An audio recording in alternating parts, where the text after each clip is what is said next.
We're back with more Grand Tournament. Okay, this topic of today's discussion is the Warlock. Ready? Go. First card, Demon Fuse. Give a demon +3/+3. Give your opponent a mana crystal. The whole give your opponent a mana crystal thing. I mean, if you're playing like aggro Warlock and you have like a double demon, but because it only works on demons, this is just a strictly worse Demonfire.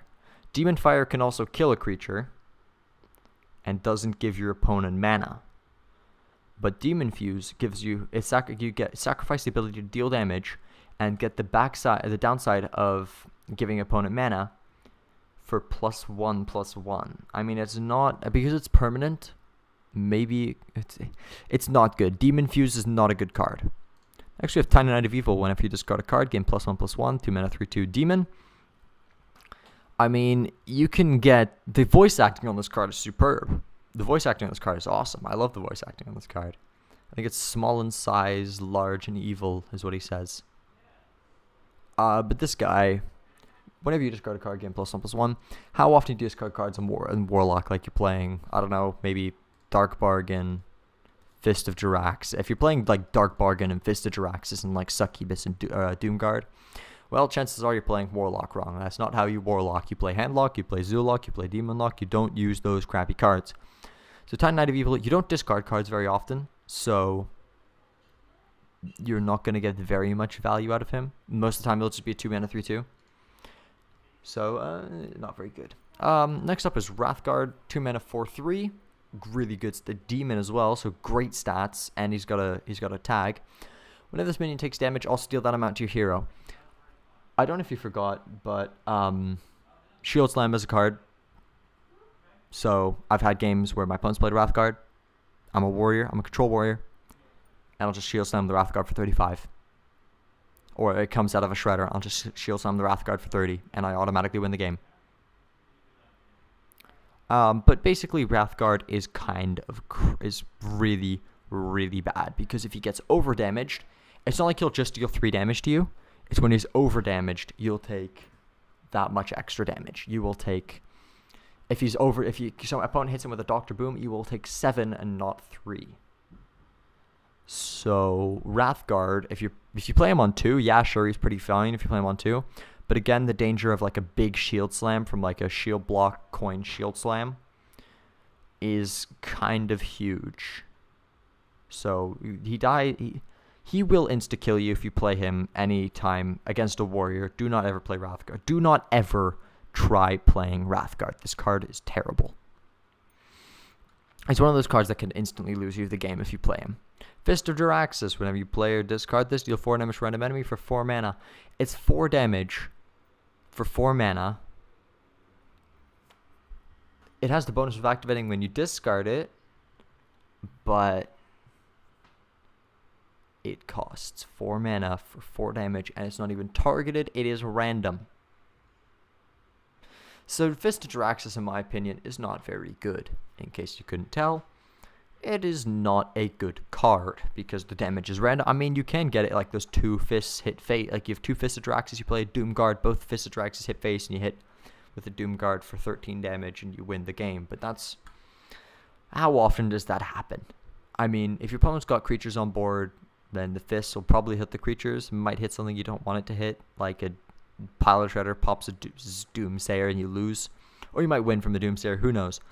But Fist of Jiraxis is not good. Dreadsteed, 4 mana 1/1, Death Rattle, summon a Dreadsteed. So when it dies, it comes back. Like forever. Until it's silenced.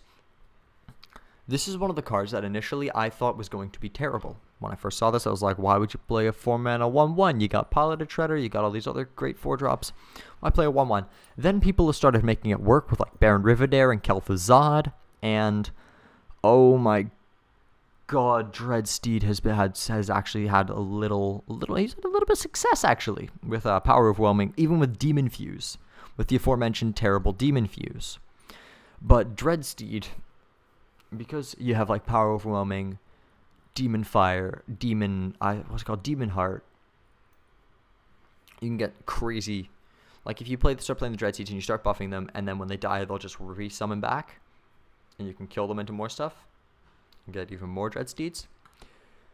because it's the first, I think it's the first ever truly immortal card other than maybe Maloran. But Dreadsteed is kind of crazy.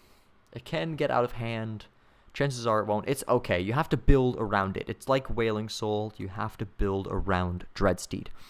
Next, we have Dark Bargain. Destroy 2 random enemy minions. Discard 2 random cards. Well, yes, you get to destroy 2 minions, but you lose 2 cards. 1 mana more than Doomguard. I'm going to compare this to Doomguard, because Doomguard usually trades 2 for 1. Or it'll take like a removal spell and a minion to kill. Or it'll take a removal spell and a hero power, or 2 removal spells, or whatever. But Doomguard will usually trade 2 for 1. Excuse me. And you will discard 2 random cards. Dark Bargain kills creatures. Cannot be... I mean, it can be counterspell, but counterspell. Only against mages. I guess you destroy the minions, then discard the cards. If you play this first, you wouldn't. If you play this and gets counterspelled, you would not discard the cards. You just lose 6 mana. But destroying 2 enemy minions can be huge if you get the right ones. I mean, if you kill all the small things and then Dark Bargain and get the 2 big things for free, that's pretty good. But if you get a couple of small crappy things, if you're just trying to play the RNG game, you get a couple of small crappy things, Dark Bargain is not very good for that. Plus, you lose 2 cards. If you top deck it and your opponent's got like 2 creatures and you Dark Bargain with an empty hand, pretty damn good. Pretty damn fine. Pretty damn good for Dark Bargain. If you get it off the top, your opponent has exactly 2 creatures. Plus, I think they have to have 2 enemy minions. The same way you can't, what's it called? It's the warrior spell that deals 2 damage to enemy minions. Cleave, that's it. You can't cleave when there's only 1 creature on board. Dark Bargain, you can't play if there's only 1 creature on board, so it has to be at least 2. It's kind of okay. It's okay. I mean, it's not going to replace Siphon Soul anytime soon, but it's okay. Next, we have Void Crusher, 6 mana, 5/4, inspired to destroy a random minion for each player. Oh, Jesus. What were they thinking when they made this? I mean, because it can kill itself. Destroy a random minion for each player. It's kind of cool. I mean, the golden animation's nice. Maybe that counts for something? It doesn't count for anything. But I like how it gets like darker and lighter, and it kind of fades between the two, and it looks nice. No, it's not about how it looks. Same with any other game. It's not about how it looks. It's about how it plays. 6 mana for a 5/4 is extremely weak. Inspired, destroy a random minion. Yes, you can, like, on 8, you play this guy, and then hero power, and then kill your opponent's, like, Tyrion Forging or something, or, like, their Deathwing, if anyone runs that godforsaken terrible card. But then Void Crusher would also kill himself if you played him just on empty board and hero power with the Deathwing. So if you play him with a hero power, if you just declare True Heart to the hero power, you won't take the damage. You'll be fine to just draw cards. Void Crusher, it's not good. Void Crusher, I haven't had any success with this card. Like, I know I have a friend who has had success with this card. I haven't. I have not been able to make that card work at all. Wilfred Fizzlebang, Master Summoner, 6 mana, 4/4. When you draw the cards you draw from your hero power cost 0. I love the flavor text in this. He can summon anything, even a fearsome Doomguard. If you don't understand that, check out the Disguised Toast video. Link will be in the description below to the Disguised Toast video on the Jirax's origins. That explains about Wilfred Fizzlebang and also why there was Lord Jiraxis standing in the background. Wilfred is... This card's cool. It's kind of one of those for fun legendaries. You play Wilfred if you want to enjoy the game. When you draw cards, you draw from the hero power cost 0. That's pretty cool. So, but of course, it's 6 mana for 4/4, same as the Mistcaller. Because you lose board, but you get extreme... There's a chance to get extreme value from this guy. Whereas Mistcaller will just lose you the board, and the value won't be enough to get it back. If you Wilfred Fizzlebang to like a 0 mana Ysera, or like a 0 mana... If you play this guy on turn 8, you play a 4/4 and draw a card. Turn 8 on a 4/4 is really bad. But if you draw into something that can protect him, like, say, a Sludge Belcher, what else could you get here? You could get, like, so you get any big creature, really. Like, even if you dare, a fearsome Doomguard. I'll get to that in a second. Wilfred Fizzlebang, if you get any big creature, like a Lord Jiraxis could be huge if you get a Jiraxis from him. I mean, that's what he was supposed to do. That's what will end up happening every time you draw with Wilfred Fizzlebang. It'll be Lord Jiraxis no matter what. It's supposed to be a Fearsome Doomguard, but you get Lord Jaraxxus. Again, explain Disguised Toast video. Put that in the description. Wilfred, because of the potential to get such huge swing, I think he's good. But anything in the deck that costs less than like 6 mana, you're losing value. Like his body for me is worth 3.5 mana. So you want something worth 6 to get value.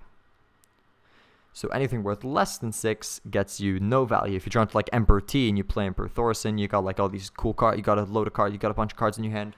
Playing Handlock. Trying him in Handlock could be a thing, but again, you need 6. You need at least a 6 mana card to get value. Like if you get a giant, cool, but the giant's already going to cost less. And on Wilfred, he's okay. I don't see him working in any decks right now, but he's okay. Last card we have for today is the Fearsome Doomguard. 7 mana, 6/8 demon. Vanilla. It's a vanilla demon. It's a strictly better War Golem. It's a 100% better War Golem because it's a 6/8 and not a 7/7, so it doesn't die to BGH. It's also a demon, so it gets buffs from Demon Heart, Demon Fuse, and Demonfire, I think. Is that what it's called? Yeah, it's Demonfire. Fearsome Doomguard, it works. It's okay. But again, this is competing with Dr. Boom. Dr. Boom gives you a 9/9, whereas this gives you a 6/8. Dr. Boom also gives you random damage. This gives you a 6/8. Plus, Dr. Boom also, his little mini bots have the mech tag, so Fearsome Doomguard is just worse than Dr. Boom, so I don't think it's ever going to really be run except in like hardcore 100% demon decks and like a gimmicky demon deck. So Fearsome Doomguard, it's alright. It's alright. That's all the Warlock cards. That just about wraps up the Warlock cards. We only have one left. We only have Warrior. Warrior's our last one. Yay, Warrior. Alright, I'll see you all in the next